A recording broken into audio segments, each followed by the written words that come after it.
বিসমিল্লাহির রহমানির রহিম। আশা করি আপনারা সবাই ভালো আছেন। আজকে আমরা অ্যাডভান্স অ্যাকাউন্টিং 2 ফোর্থ ইয়ারের অধ্যায় 2 সত্ত্ব ভাড়া ও ইজারা, যাকে বলা হয় রয়্যালিটি অ্যান্ড লিজ অ্যাকাউন্ট, এই অধ্যায় সম্পর্কে বিস্তারিত আলোচনা করব।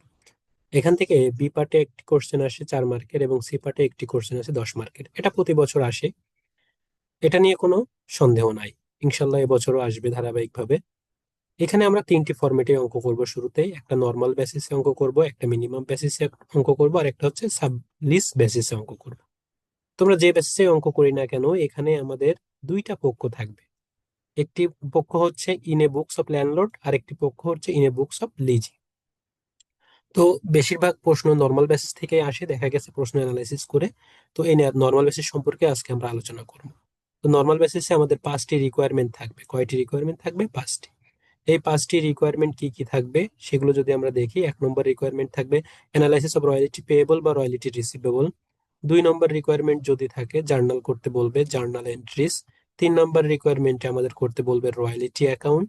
এবং 4 নম্বর রিকোয়ারমেন্টে বলবে ল্যান্ডরোড অ্যাকাউন্ট। এবং সব থেকে গুরুত্বপূর্ণ যেটা, সেটা হচ্ছে আমাদের শর্ট ওয়ার্কিংস অ্যাকাউন্ট, বা শর্ট ওয়ার্কিংস করার জন্য বিভিন্ন শর্ত আছে, সেগুলো আমরা দেখব। তো প্রথমত আমরা একটা জিনিস আজকে শিখবো, সেটা হচ্ছে কিভাবে আমরা শর্ট ওয়ার্কিংস গুলো তৈরি করব, সেটা আমরা দেখব। তো শর্ট ওয়ার্কিংস তৈরি করার শর্তগুলি দেখেন। শর্ট ওয়ার্কিংস তৈরি করার জন্য বিভিন্ন শর্তগুলি রয়েছে আমাদের। আমরা যখন অঙ্কের ভিতরে প্রথম যে রিকোয়ারমেন্ট দেখলাম, যে অ্যানালাইসিস অফ রয়্যালিটি পেয়েবল, এটা যখন করব তখন আমাদের এখানে শর্ট ওয়ার্কিংস এর তৈরি হবে। ঠিক আছে। তো শর্ট ওয়ার্কিংস করব তার আগে আমরা দেখব রয়্যালিটি পেয়েবল কিভাবে, কি কখন রয়্যালিটি পেয়েবল হবে আর কখন রয়্যালিটি রিসিভেবল হবে। দেখেন দেখেন এখানে বলা আছে, যখন আমরা অঙ্ক করব তখন যদি কিছু বলা না থাকে, তবে আমাদের শুধুমাত্র লিজি বইতে অঙ্কটি করতে হবে। ঠিক আছে। যখন লিজির বইতে অঙ্কটি করব তখন আমাদের অঙ্কের নাম হবে অ্যানালাইসিস অফ রয়্যালিটি পেয়েবল। আর যদি ল্যান্ডলর্ডের বইতে অঙ্ক করতে হয়, তবে তার নাম হবে রয়্যালিটি রিসিভেবল। ল্যান্ডলর্ডের বইতে অঙ্ক থাকলে বলা থাকবে যে ল্যান্ডলর্ডের বইতে অঙ্কটা করো, তখন সেটার নাম হবে কি? Royalty receivable. আচ্ছা, এরপরে হচ্ছে জার্নাল করতে হবে। আমরা জানি যে আমাদের জার্নাল যদি আমরা করতে পারি, তাহলে আমরা বাদ বাকি যত লেজার আছে সব লেজার গুলোই করতে পারবো। তো এখানে প্রতি বছর 3টা করে জাবেদা হবে। রয়্যালিটির জন্য প্রতি বছর কয়টা জাবেদা হবে? 3টা জাবেদা হবে। মুখস্থ রাখবেন, লিজির বইতে 3টা জাবেদা, ল্যান্ডলর্ডের বইতে 3টা জাবেদা।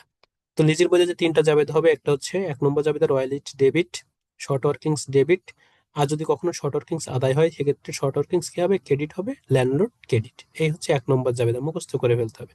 বিভিন্ন বছরের জাবেদা করতে বলবে। প্রতি বছরে আমাদের 3টা করে জাবেদা হবে। 2 নম্বর জাবেদা ল্যান্ডলর্ড ডেবিট এবং ব্যাংক ক্রেডিট। 3 নম্বর জাবেদা হচ্ছে প্রোডাকশন কস্ট ডেবিট এবং রয়্যালিটি ক্রেডিট। আচ্ছা, 4 নম্বর জাবেদা, এখানে একটা এক্সট্রা জাবেদা দেওয়া আছে। যে জাবেদাটা হচ্ছে যে বছর শুধুমাত্র ল্যাপস হবে শর্ট ওয়ার্কিংস করার ক্ষেত্রে, যদি যে বছর ল্যাপস হবে, শর্ট ওয়ার্কিংস যে বছর ল্যাপস হবে, সেই বছর আমাদের এখানে এই জাবেদাটা দিতে হবে এক্সট্রা। ইনকাম স্টেটমেন্ট ডেবিট এবং শর্ট ওয়ার্কিং ক্রেডিট, যে বছর ল্যাপস হবে সেই বছর ল্যাপসের টাকা দিয়ে এই জাবেদাটা করতে হবে। ল্যান্ডলর্ডের বইতে জাবেদা হবে, দেখেন 3টা জাবেদা: lessee debit, royalty receivable credit and short workings allowance credit. Bank debit এবং short workings debit, lessee credit. যখন আদায় হবে তখন শর্ট ওয়ার্কিংস কি হবে? ডেবিট হবে। এবার হচ্ছে 3 নম্বর জাবেদা রয়্যালিটি রিসিভেবল ডেবিট এবং ইনকাম স্টেটমেন্ট ক্রেডিট। এই হচ্ছে আমাদের ল্যান্ডলর্ডের বইয়ের জাবেদা। আর এগুলো হচ্ছে লিজির বইয়ের জাবেদা। এই জাবেদা সবসময় আমাদের মুখস্থ করে ফেলতে হবে।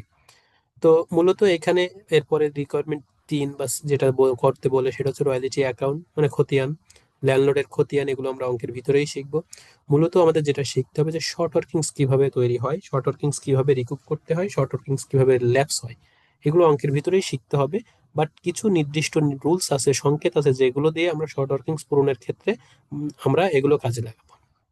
প্রথমত দেখেন, একটি নির্দিষ্ট বছরের মতো লোকসান পূরণ করতে বলবে। কিভাবে বলবে? বলছে power of recoup short workings for first 2 years, অথবা power of recoup for short workings first 3 years, 4 years, 5 years. এই কথাগুলো বলা থাকবে, তাহলে বুঝতে হবে যে নির্দিষ্ট বছরের মধ্যে আমাদের লোকসান পূরণ করতে হবে। এবং দ্বিতীয় নম্বরে বলা থাকতে পারে এভাবে, যে যে বছর শর্ট ওয়ার্কিংস হোক না কেন, পরের বছর থেকে 3, 4, 5, 6 বছরের মতো লোকসান পূরণ করতে হবে।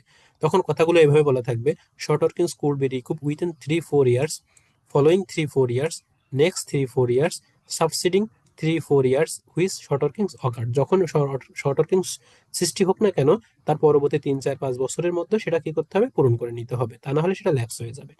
সম্পূর্ণ মেয়াদ, এবং তৃতীয়ভাবে এভাবে বলা থাকতে পারে যে সম্পূর্ণ মেয়াদ পর্যন্ত লোকসান পূরণ করা হবে, তা সে যে বছরে শর্ট ওয়ার্কিং হোক না কেন। মনে করেন যে বছরে শর্ট ওয়ার্কিং ক্রিয়েট হোক, প্রথম বছর হোক, দ্বিতীয় বছর হোক, তৃতীয় বছর হোক না কেন, যতদিন অঙ্কের মেয়াদ থাকবে বা যতদিন আমাদের এই প্রজেক্টের মেয়াদ থাকবে তার ভিতরে আমরা শর্ট ওয়ার্কিংসটা পূরণ করতে পারবো। সেক্ষেত্রে কথা বলা থাকবে short workings could be recouped over the period of the lease, অথবা বলা থাকবে throughout the term of lease, অথবা বলা থাকবে inter period of the lease. এই কথাগুলো যদি বলা থাকে তাহলে বুঝতে হবে যে যে কোনো বছরে আমরা শর্ট ওয়ার্কিংসটা কি করতে পারি, তো এই হলে সেটা রিকুপ বা পূরণ করতে পারি। এবং যদি উপরের এই কথাগুলো বলা থাকে শর্ট ওয়ার্কিংস তোমার কি বলবে, recoup with in 3-4 years, following 3-4 years, next 3-4 years, সাকসিডিং 3-4 years, তখন বুঝতে হবে যে 3 থেকে 4-5 বছর যে কয় বছর উল্লেখ থাকবে ওই কয় বছরের মধ্যে আমাদের লোকসান পূরণ করে নিতে হবে। অথবা যদি বলা থাকে নির্দিষ্ট বছর, যেমন short workings recoup first 2 years, 3 years, 4 years, 5 years, সেক্ষেত্রে আমাদের ওই নির্দিষ্ট বছরেই আমাদের কি করতে হবে, শর্ট ওয়ার্কিংস রিকুপ করতে হবে। তো শর্ট ওয়ার্কিংস করার জন্য এই ঘরটা আমাদের দেওয়া আছে, এরকম একটি ঘর তৈরি করে শর্ট ওয়ার্কিংস তৈরি করতে হবে, যেগুলো আসলে বিস্তারিত আমাদের অঙ্কের ভিতরে জানতে হবে খুব ভালো করে। তো এই ছিল আজকের আপনাদের রয়্যালিটির ওপেনিং বিষয়ের বিস্তারিত আলোচনা।